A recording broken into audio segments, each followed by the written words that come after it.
ang batang manunubos at hinayong dalawin at hinayong dalawin, dalawit sambahin siyang Panginoon.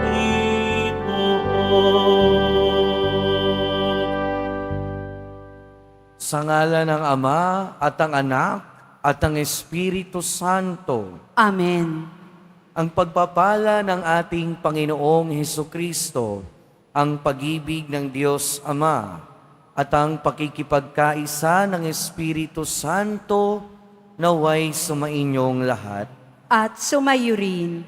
Mga kapatid, tinipon tayo bilang kaanib ng angkan ng Diyos.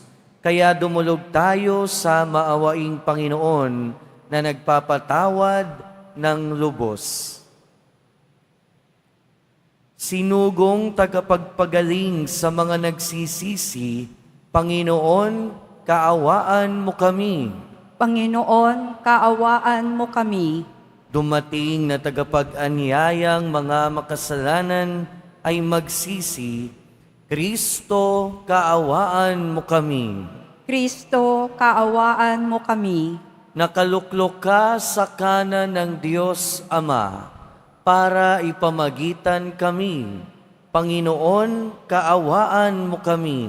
Panginoon, kaawaan mo kami. Kaawaan tayo ng makapangyarihang Diyos, patawarin tayo sa ating mga kasalanan at patnubayan tayo sa buhay na walang hanggan. Amen. Manalangin tayo. Ama naming makapangyarihan, Ikaw ang tumanglaw sa lahat ng bansa.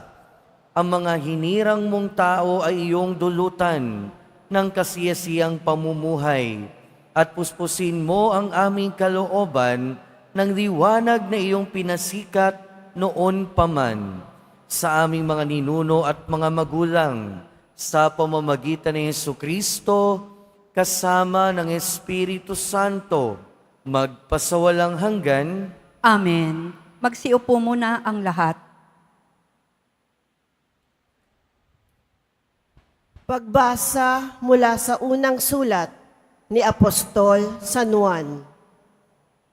Minamahal kong mga kapatid, yamang ganun kadakila ang pag-ibig ng Diyos sa atin. Dapat din tayong mag-ibigan. Walang taong nakakita sa Diyos kailanman. Ngunit kung tayo'y nag-iibigan, nasa atin siya at nagiging ganap sa atin ang kanyang pag-ibig. Nalalaman nating nananatili tayo sa Diyos at siya naman sa atin, sapagkat pinagkalooban niya tayo ng kanyang Espiritu. Nakita namin at pinatotohanang sinugo ng Ama ang kanyang anak bilang tagapagligtas ng sanlibutan. Ang nagpapahayag na si Jesus, ang anak ng Diyos, ay nananatili sa Diyos, at ang Diyos na may nananatili sa Kanya. Nalalaman natin at pinananaligan ang pag-ibig ang Diyos sa atin. Ang Diyos ay pag-ibig. Ang nagpapatuloy na umiibig ay nananatili sa Diyos, at nananatili naman sa Kanya ang Diyos. Ang pag-ibig ay nagiging ganap kung hindi natin kinatatakutan ang araw ng paghuhukom, sapagkat tayo'y tulad ni Kristo kahit nasa daigdig pang ito. Walang kalakip na takot ang tunay na pag-ibig, sapagkat pinapawi ng pag-ibig ang anumang pagkatakot.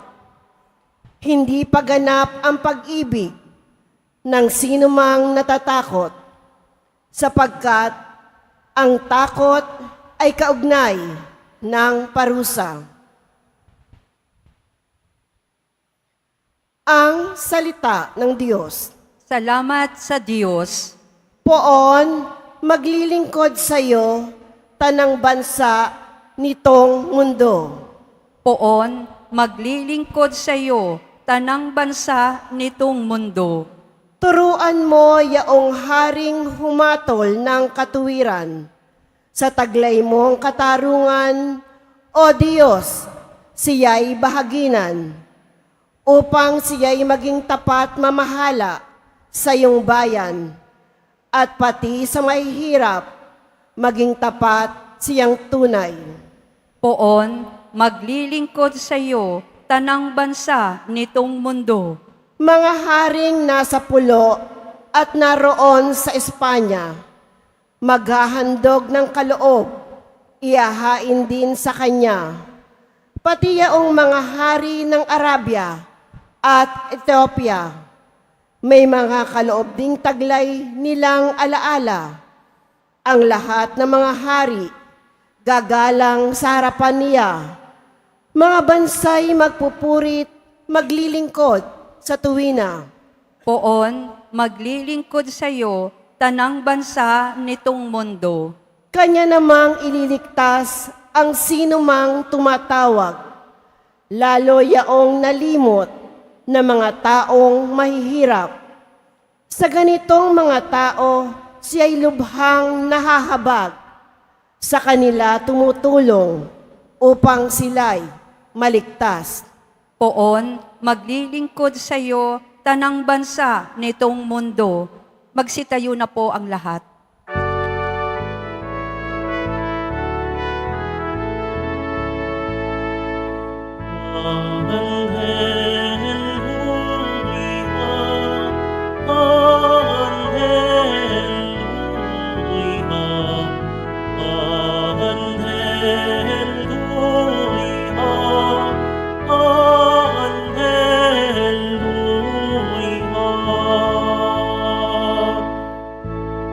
Si Kristo naging tao, Hari ng langit at mundo. Sa Kanya'y manalig tayo.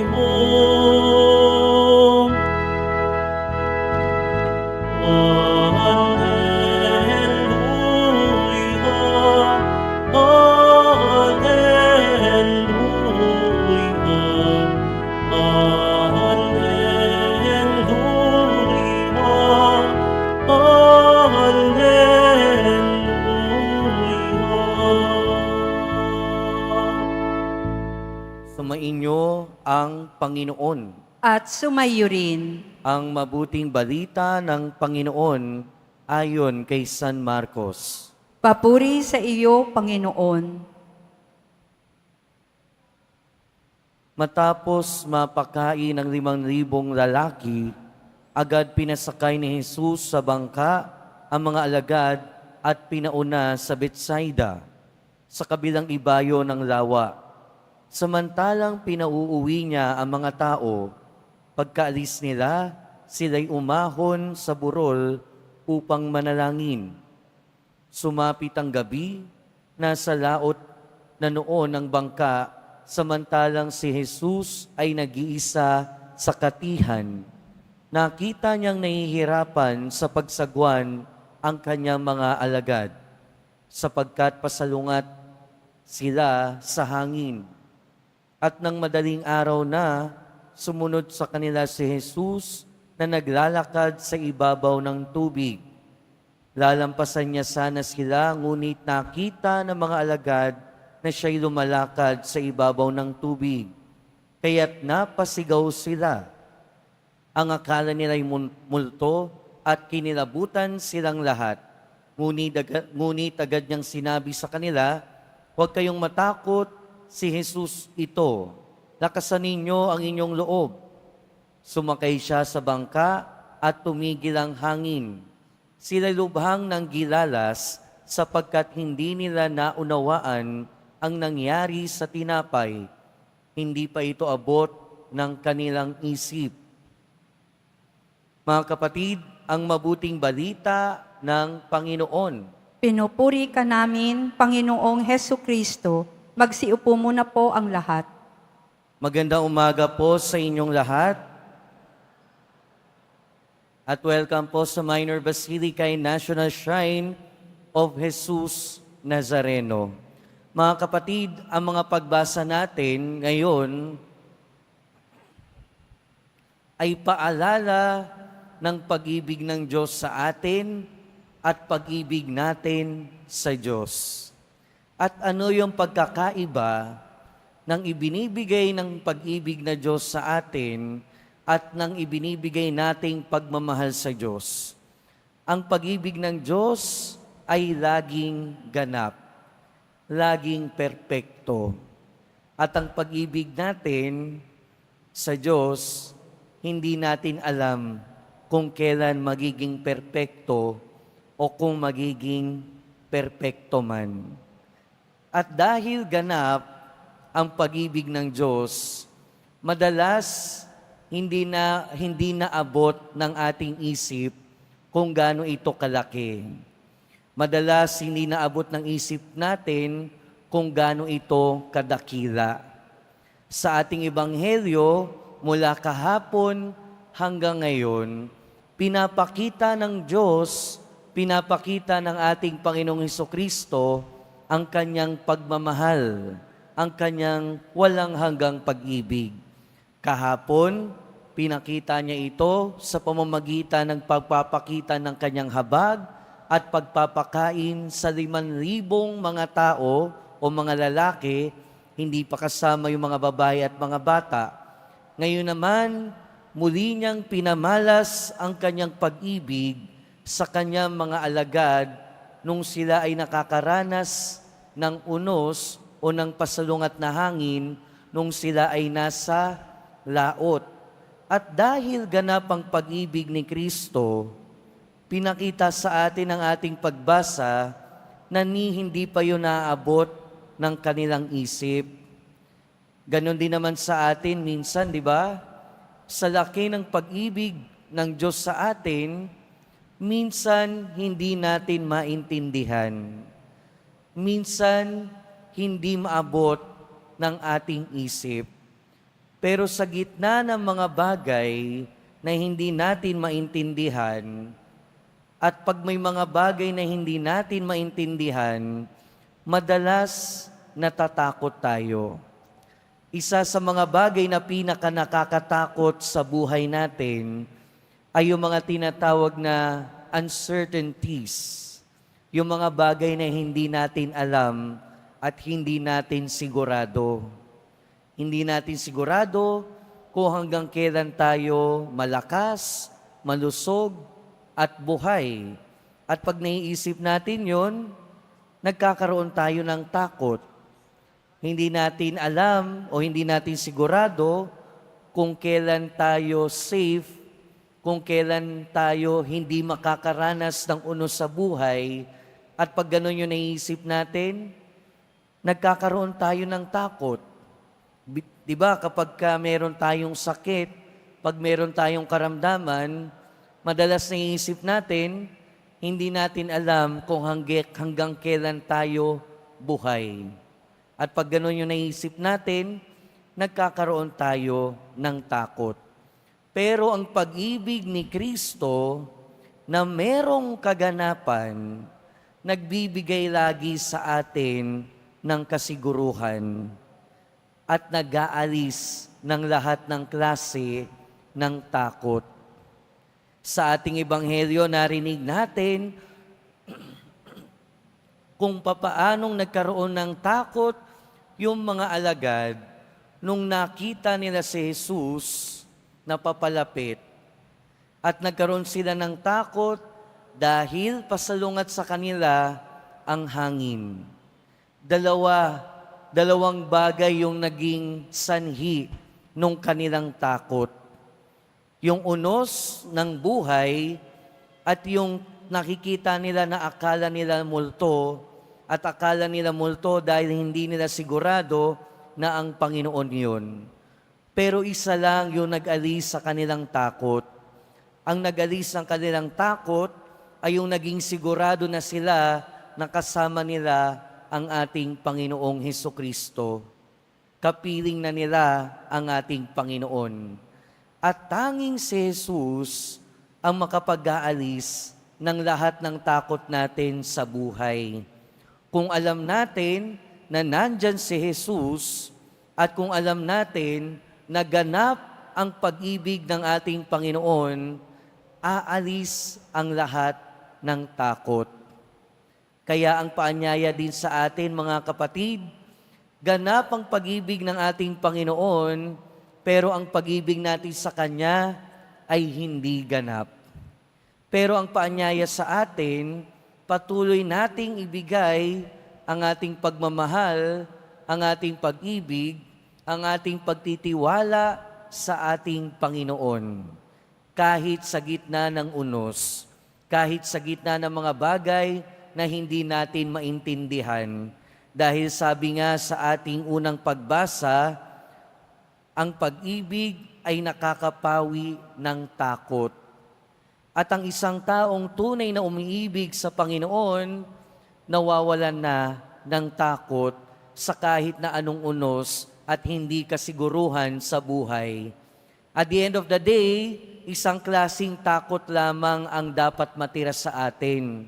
At anong klasing takot yun? Yung takot na mawalay sa Panginoon. Yun lang yung takot na dapat maiwan sa atin. Yung takot na mawalay sa Panginoon. Yung takot na mapalayo sa ating Diyos.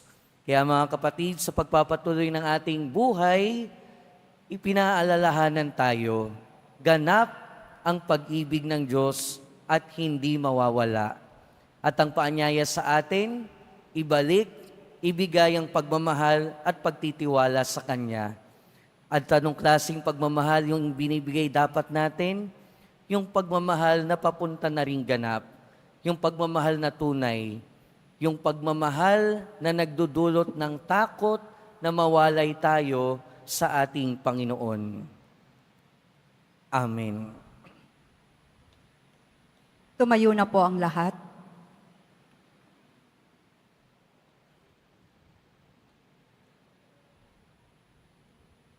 Minamahal kong mga kapatid, hilingin natin sa ating Ama sa Langit na palakasin ang ating pananampalataya at tulungan tayong mapaglabanan ang ating mga takot.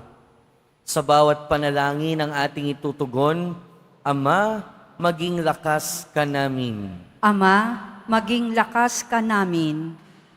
Ang simbahan sa buong mundo naway magpakita ng manalim na pananampalataya sa Diyos na ating Ama, na siya nagpapatnubay sa mga pangyayari sa mundo. Manalangin tayo. Ama, maging lakas ka namin. Tayo naway lumago sa pananampalataya at sa gayon ay magtiwala tayo sa mga bagay na ating inaasahan at nakatitiyak sa mga bagay na hindi nakikita. Manalangin tayo. Ama, maging lakas ka namin. Ang mga naligaw sa landas ng buhay, naway makabalik ng ligtas sa kanilang tahanan. Manalangin tayo. Ama, maging ligtas ka namin. Ang mga may sakit, naway ipagkaloob ng Panginoon ang kagalingan at bigyang lakas ang mga nawawalan ng pag-asa. Manalangin tayo. Ama, maging lakas ka namin. Ang mga yumao, naway maranasan ng walang katapusan ang kaganapan ng mapanligtas na makapangyarihan ng Diyos na matagal nilang hinihintay. Manalangin tayo. Ama, maging lakas ka namin. Ama naming nasa langit, batid namin na ipagkakaloob mo ang anumang hilingin namin sa ngalan mo. Nawa ay maging bukas lagi ang aming mga tenga sa iyong salita. Hinihiling namin ito sa pamamagitan ni Kristo na aming Panginoon. Amen. Magsiupo muna ang lahat.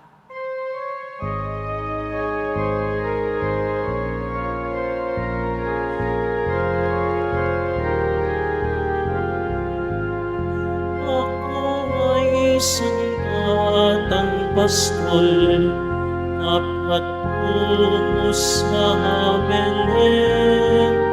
May dala na maiaalay kay Jesus sa sabsaban. Kayon na, sa Belen tayo na sa Belen. At doon kay sarap mag-awitan sa tabi ng sabsaban. Ako'y may dalang tinapay, alak na dulot ay lakas, ay ang may ibibigay buhay. O Jesus naman liligtas. Kayon na, sa Belen tayo na sa Belen. At doon kay sarap mag-awitan sa tabi ng sabsaban. Tumayo na po ang lahat. Manalangin kayo mga kapatid upang ang paghahain natin ay kalugdan ng Diyos amang makapangyarihan. Tanggapin nawa ng Panginoon itong paghahain sa iyong mga kamay, sa kapurihan niya at karangalan, sa ating kapakinabangan at sa buong sambayanan niyang banal. Ama naming lumikha, ang tapat na pag-ibig at pagkakasundo ay sa iyo nagmumula. Ipagkaloob mong aming mahainan ang aming mga alay o ng aming mga alay ang iyong kadakilaan at aming mapagsaluhan sa banal na pakikinabang ang aming ipinagdiriwang sa pamamagitan ni Jesucristo kasama ng Espiritu Santo magpasawalang hanggan. Amen. Sumainyo ang Panginoon. At sumayo rin. Itaas sa Diyos ang inyong puso at diwa. Itinaas na namin sa Panginoon. Pasalamatan natin ang Panginoong ating Diyos. Marapat na siya ay pasalamatan. Ama naming makapangyarihan, tunay ngang marapat na ikaw ay aming pasalamatan. Sa pamamagitan ng Jesucristo na aming Panginoon, sa katauhan ng iyong isinugong Mesiyas, nahayag sa amin ang katuparan ng iyong balak.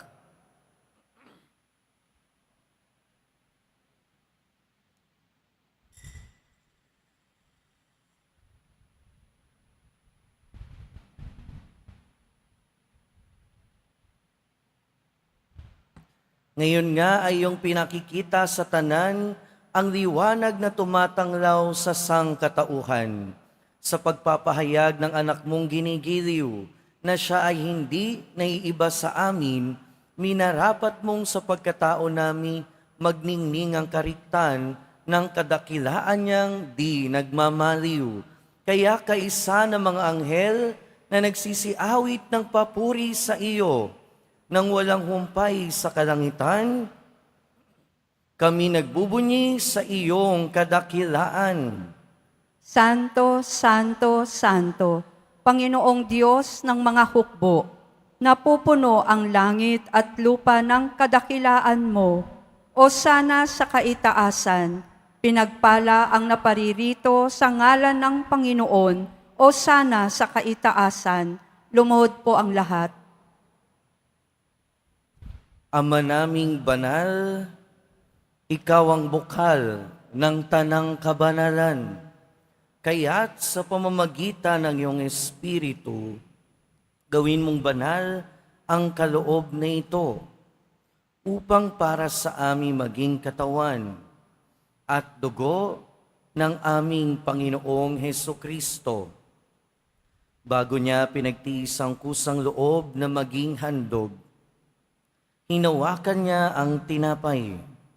Pinasalamatan kanya, pinaghati-hati niya iyon, iniabot sa kanyang mga alagad at sinabi, "Tanggapin ninyong lahat ito at kanin.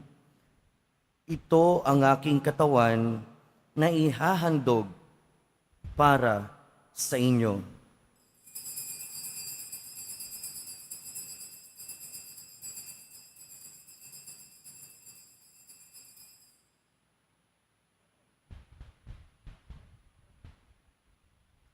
Gayon din naman noong matapos ang hapunan, hinawakan niya ang kalis. Muli kanyang pinasalamatan. Iniabot niya ang kalis sa kanyang mga alagad at sinabi, "Tanggapin ninyong lahat ito at inumin. Ito ang kalis ng aking dugo, ng bago at walang hanggang tipan. Ang aking dugo na ibubuhos para sa inyo at para sa lahat sa ikapagpapatawad ng mga kasalanan. Gawin ninyo ito sa pag-alala sa akin."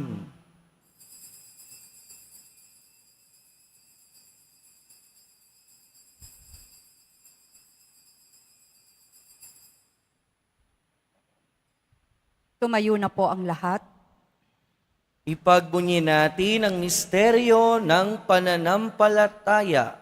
Si Kristo'y namatay, si Kristo'y nabuhay, si Kristo'y babalik sa wakas ng panahon. Ama, ginagawa namin ngayon ang pag-alala sa pagkamatay at muling pagkabuhay ng iyong anak.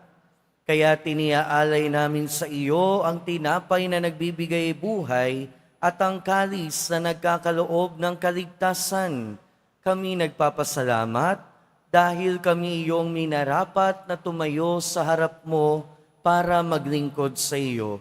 Isinasamo namin kaming magsasalo-salo sa katawan at dugo ni Kristo ay mabuklod sa pagkakaisa sa pamamagitan ng Espiritu Santo.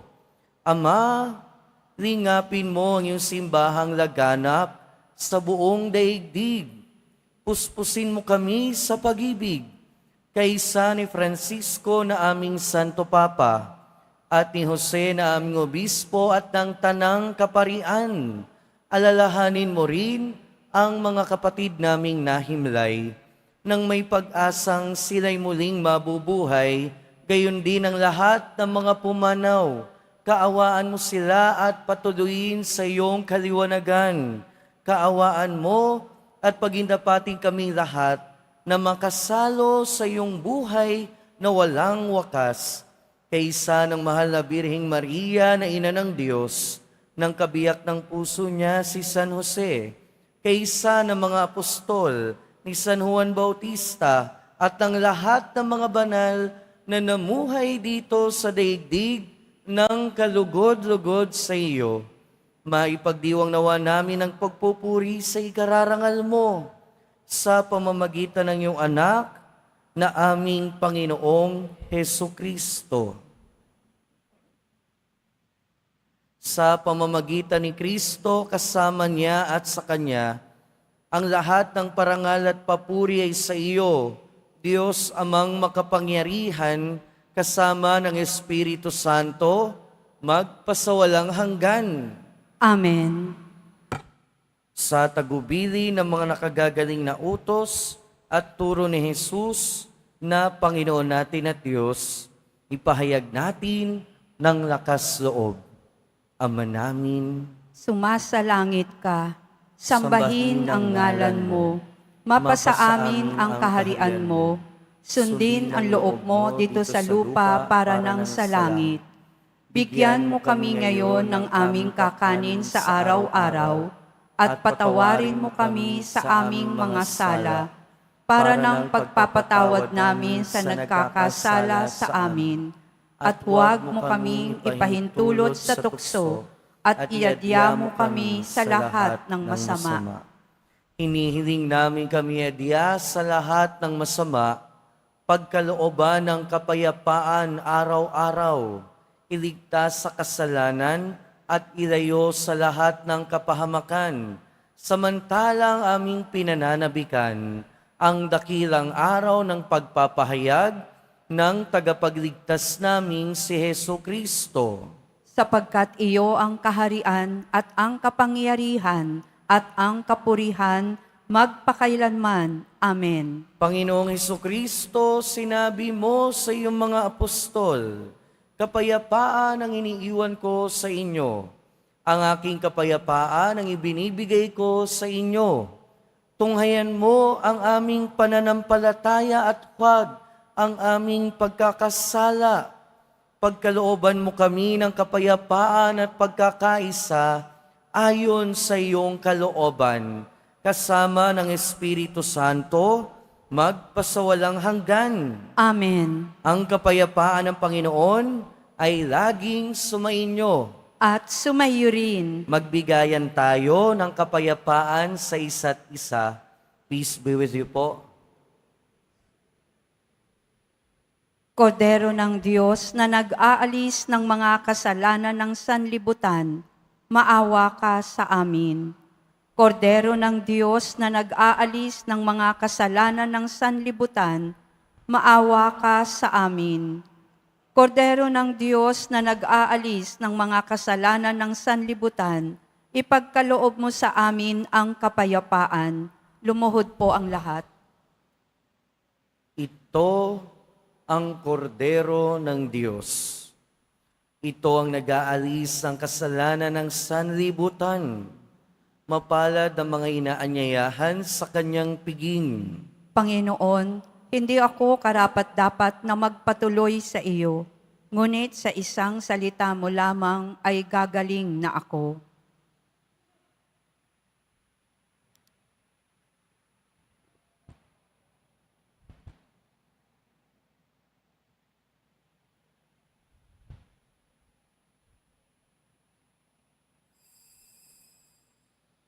Para sa lahat ng tatanggap ng banal na komunyon, sasagot po tayo ng Amen pagkasabi ng pari o ng lay minister ng katawan ni Kristo at isubo agad sa bibig bago umalis sa harapan ng pari o lay minister. Sumunod po tayo.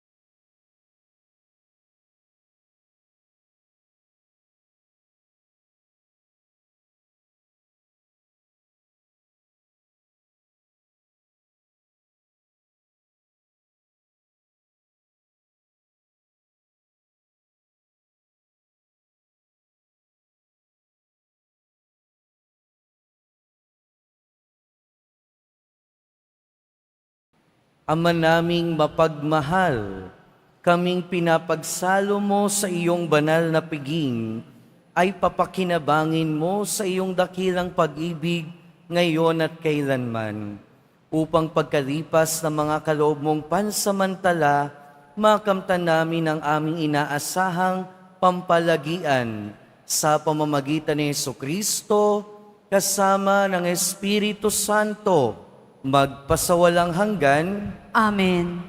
Sumainyo ang Panginoon. At sumayo rin. Mahal na poong Jesus Nazareno, inihayag mo sa pamamagitan ng krus ang walang maliw na pag-ibig ng Diyos sa sangkatauhan. Pakinggan mo ang kahilingan, lalo na para sa mga nangangailangan ng iyong tulong at awa.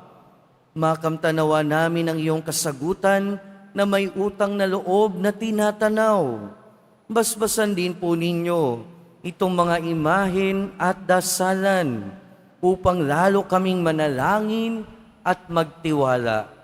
Sa pamamagitan ng bendisyon na ito, naway lalo kaming maging mapaglingkod, masunurin at tapat sa iyo na aming maluwalhating Panginoon, magpasawalang hanggan. Amen. At pagpalain kayo ng makapangyarihan at maawaing Diyos, Ama, Anak, at Espiritu Santo. Amen. Humayo kayong taglayang kapayapaan ng Poong Jesus Nazareno. Salamat sa Diyos.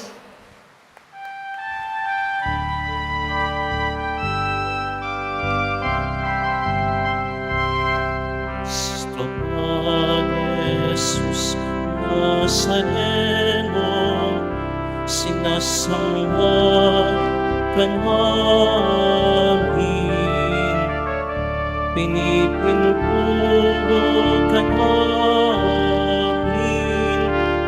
aral mo ang aming buhay at kaligtasan. Nuestro Padre Jesus Nazareno, iligtas mo kami sa kasalanan.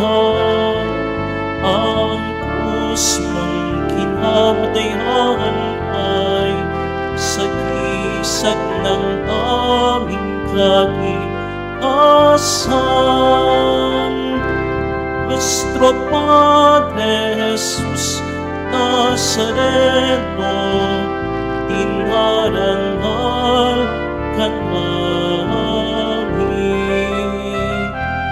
Nuestro Padre Jesus Nazareno, dinulwalhati ka namin. Nuestro Padre Jesus Nazareno, inarangal ka namin. Nuestro Padre Jesus Nazareno, inulwalhati ka namin.